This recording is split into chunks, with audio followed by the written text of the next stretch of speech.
Assalamualaikum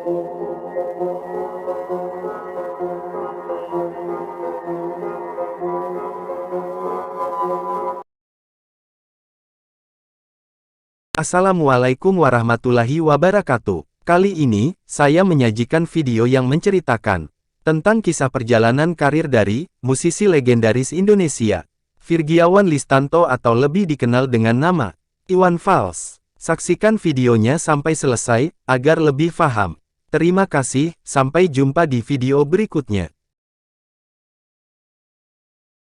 Virgiawan Listanto, terkenal dengan nama panggungnya Iwan Fals. Lahir tanggal 3 September 1961, adalah seorang penyanyi, musisi, pencipta lagu, dan kritikus, yang menjadi salah satu legenda di Indonesia. Gaya bermusiknya telah dikatakan sebagai pop, rock, country, dan folk pop, dan liriknya banyak menceritakan masa-masa kelam era 1970 hingga 1980-an.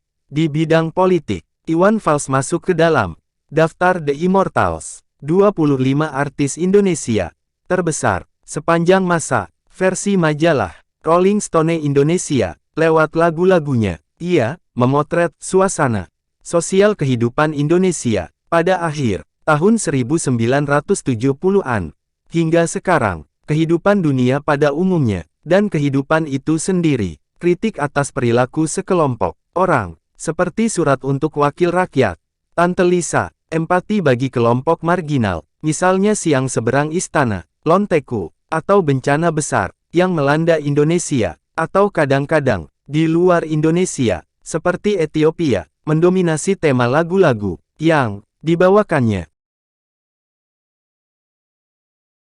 Namun, Iwan Fals tidak hanya menyanyikan lagu ciptaannya sendiri tetapi juga sejumlah pencipta lain. Iwan yang juga sempat aktif di kegiatan olahraga, pernah meraih gelar juara 2 karate tingkat nasional dan juara 4 karate tingkat nasional 1989, sempat masuk pelatnas dan melatih karate di kampusnya. STP, Sekolah Tinggi Publisistik. Iwan juga sempat menjadi kolumnis di beberapa tabloid olahraga. Karisma seorang Iwan Fals sangat besar. Dia sangat dipuja oleh kaum akar rumput. Kesederhanaannya menjadi panutan para penggemarnya yang tersebar di seluruh Nusantara.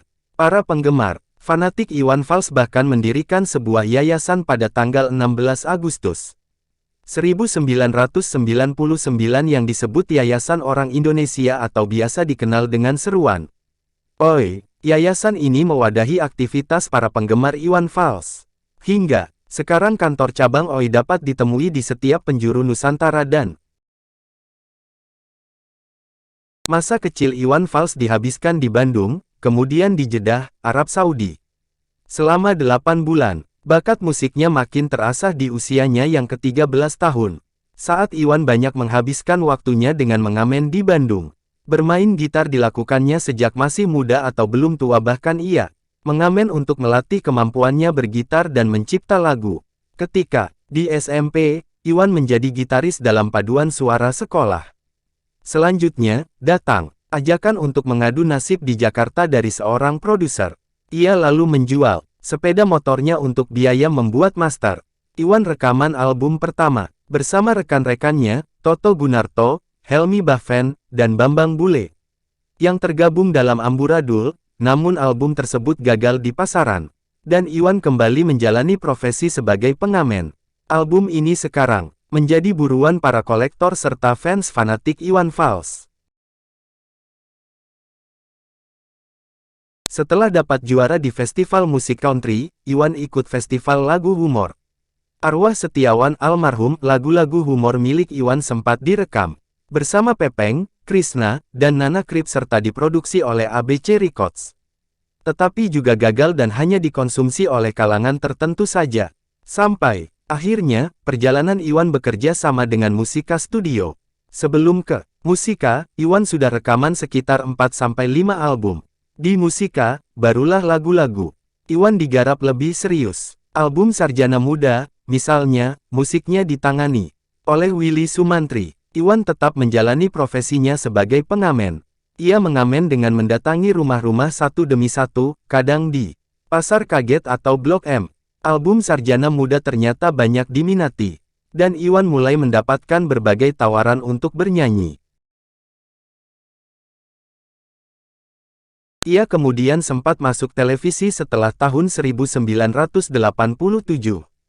Saat acara Mana Suka, siaran niaga disiarkan di TVRI, lagu Umar Bakri sempat ditayangkan. Ketika anak kedua Iwan, Cikal lahir tahun 1985, kegiatan mengamen langsung dihentikan. Selama Orde Baru, banyak jadwal acara konser Iwan yang dilarang dan dibatalkan oleh aparat pemerintah karena lirik-lirik lagunya dianggap dapat memancing kerusuhan. Pada awal kariernya, Iwan Fals banyak membuat lagu yang bertema kritikan terhadap pemerintah.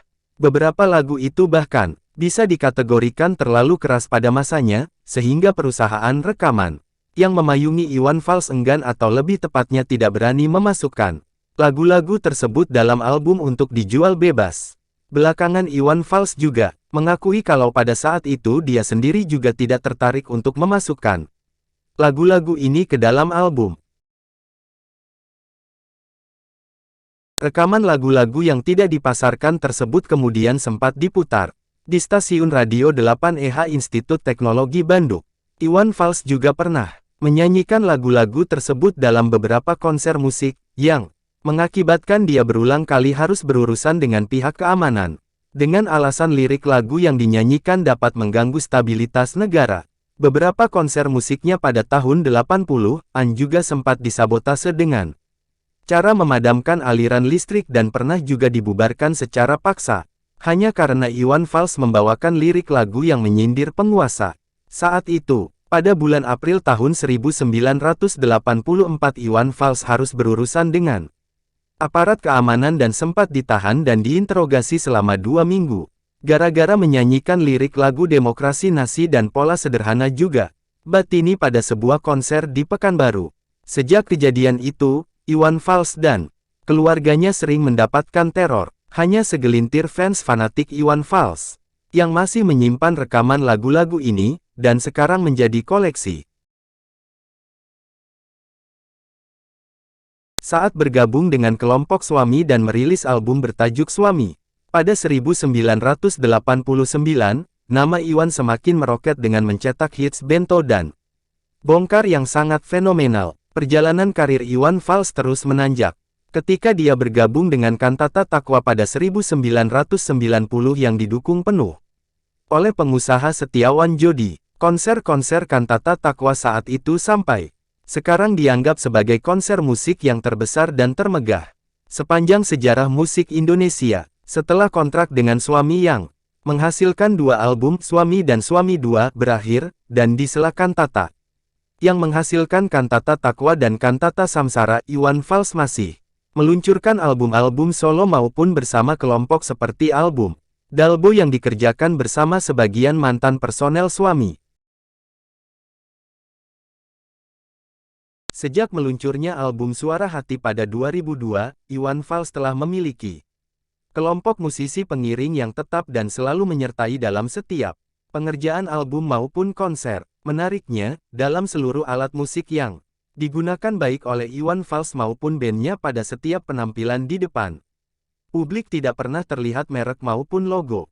Seluruh identitas tersebut selalu ditutupi atau dihilangkan. Pada panggung yang menjadi dunianya, Iwan Fals tidak pernah mengizinkan ada logo atau tulisan sponsor terpampang untuk menjaga idealismenya yang tidak mau dianggap menjadi wakil dari produk tertentu. Iwan lahir dari pasangan Lis Suudija asal Tasikmalaya, Ibu, dan Alem Kolonel Anumerta Sucipto asal Purwokerto merupakan anak petinggi pabrik gula di Kalibagor, Banyumas, Jawa Tengah. Iwan menikahi Rosana yang akrab disapa Mbak Yos pada tahun 1980. Hasil dari pernikahannya Iwan memiliki 3 anak yaitu Alem, Galang Rambu Anarki. Tanggal 1 Januari tahun 1982 April tahun 1997 Anissa Cikal Rambu Basae 1985 dan Raya Rambu Rabani tanggal 22 Januari tahun 2003. Galang mengikuti jejak ayahnya terjun di bidang musik. Walaupun demikian, musik yang ia bawakan berbeda dengan yang telah menjadi trademark ayahnya. Galang kemudian menjadi gitaris kelompok Bunga dan sempat merilis satu album perdana menjelang kematiannya tahun 1997. Setelah meninggalnya Galang Rambu, Anarki lalu Iwan Fals mendirikan sebuah ormas berbentuk fans yaitu OI. Orang Indonesia. Nama Galang juga dijadikan salah satu lagu Iwan, berjudul Galang Rambu Anarki pada album Opini, yang bercerita tentang kegelisahan orang tua menghadapi kenaikan harga-harga barang sebagai imbas dari kenaikan harga BBM pada awal tahun 1982 yaitu pada hari kelahiran Galang tanggal 1 Januari tahun 1982. Nama Cikal sebagai putri kedua juga diabadikan sebagai judul album dan judul lagu Iwan Fals yang terbit tahun 1991. Sebelumnya, Cikal juga pernah dibuatkan lagu dengan judul Anissa pada tahun 1986. Rencananya lagu ini dimasukkan dalam album Aku Sayang Kamu, namun dibatalkan. Lirik lagu ini cukup kritis sehingga perusahaan rekaman batal menyertakannya pada cover album Aku Sayang Kamu terutama cetakan awal. Pada bagian penata musik masih tertulis kata Anissa. Galang Rambu, Anarki meninggal pada bulan April tahun 1997 secara mendadak yang membuat aktivitas bermusik Iwan Fals sempat vakum selama beberapa tahun. Galang dimakamkan di pekarangan rumah Iwan Fals di Desa Kepulauan Lewinanggung, No. 19 Tapos, Depok, Jawa Barat. Sepeninggal Galang, Iwan sering menyibukkan diri dengan melukis dan berlatih bela diri. Pada tahun 1999, Iwan berkolaborasi dengan Farid Bento. Pada tahun 2002, Iwan mulai aktif lagi membuat album setelah sekian lama menyendiri. Dia pun mulai bangkit dengan munculnya album Suara Hati yang di dalamnya terdapat lagu Hadapi Saja yang bercerita tentang kehilangan Galang. Pada lagu ini istri Iwan Fals juga ikut menyumbangkan suaranya. Sejak meninggalnya Galang Rambu Anarki, warna dan gaya bermusik Iwan Fals terasa berbeda. Dia tidak segarang dan tidak seliar dahulu. Lirik-lirik lagunya lebih mendalam dan religius. Iwan Fals juga sempat membawakan lagu-lagu bertema cinta baik karangannya sendiri maupun dari orang lain. Pada tanggal 22 Januari tahun 2003, Iwan Fals dianugerahi seorang anak lelaki yang diberi nama Raya Rambu Rabani. Kelahiran putra ketiganya ini seakan menjadi pengganti almarhum Galang Rambu Anarki dan banyak memberi inspirasi dalam dunia musik seorang Iwan Fals. Di luar musik dan lirik, penampilan Iwan Fals juga berubah total. Saat putra pertamanya meninggal dunia, Iwan Fals mencukur abis rambut panjangnya hingga gundul. Sekarang dia berpenampilan lebih bersahaja. Rambut berpotongan rapi disisir juga kumis dan jenggotnya dihilangkan. Dari sisi pakaian, dia lebih sering menggunakan kemeja yang dimasukkan pada setiap kesempatan tampil di depan publik, sangat jauh berbeda dengan penampilannya dahulu yang lebih sering memakai kaos oblong, bahkan bertelanjang dada dengan rambut panjang tidak teratur dan kumis tebal. Peranan istrinya juga menjadi penting sejak putra pertamanya tiada. Rosana menjadi manajer pribadi Iwan Fals yang mengatur segala jadwal kegiatan.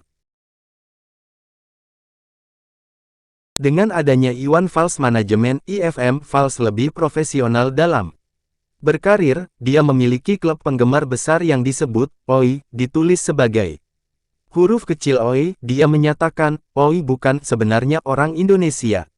Jadi banyak teman penggemar yang wajahnya saya kenal, tapi saya tidak ingat nama mereka. Dia mulai memanggil para penggemarnya yang sering datang ke rumahnya untuk mendengarkan penampilan live akustik gratisnya dengan "Oi", yang secara harfiah berarti "Hey". Oleh karena itu, para penggemar memakai OI sebagai nama fan club dan menjadikannya sebagai singkatan dari orang Indonesia karena akronim harus mengandung arti. Ide penamaan orang Indonesia berasal dari yayasan milik Iwan Fals, Yayasan Orang Indonesia. OI kini dipimpin oleh istrinya dan berjalan di bawah manajemen PT 3 Rambu. SMPN 5 Bandung, Jawa Barat. SMAK BPK Bandung STP, Sekolah Tinggi Publisistik, sekarang isip Institut Kesenian Jakarta IKJ. Tidak seluruh album yang dikeluarkan Iwan Fals berisi lagu baru. Pada tahun-tahun terakhir, Iwan Fals sering mengeluarkan rilis ulang lagu-lagu lamanya, baik dengan aransemen asli maupun dengan aransemen ulang. Pada tahun-tahun terakhir, ini pula Iwan Fals lebih banyak memilih berkolaborasi dengan musisi muda berbakat. Banyak lagu Iwan Fals yang tidak dijual secara bebas.